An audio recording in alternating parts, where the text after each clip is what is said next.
सुनो अगुआ तू नहीं अहिला, लइका हमारे अब बिगड़ता। देख ल तू लइका के हमारा तिलक दुआरे पर मांगता। सुनो अगुआ तू नहीं अहिला, दूसरे के काहे ना लिया हो। लइका के हमारा उम्र बीतता है, जवानी सुख के अचार भइल हो।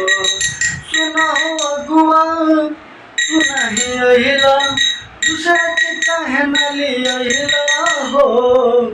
लइका के हमारा उम्र बीतता है, जवानी सुख के अचार भइल हो।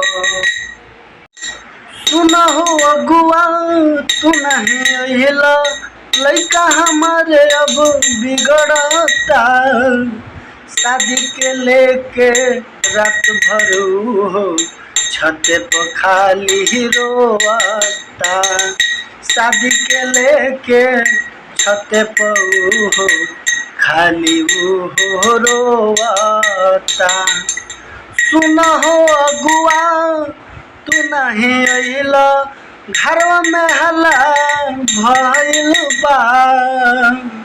शादी के लेके छत पर खाली लइका रोता। शादी के लेके छत पर खाली लइका रोता। सुनो अगुआ तू नहीं अहिला, लइका हमारे अब बिगड़ता। देख ल तू लइका के हमारा तिलक दुआरे पर मांगता।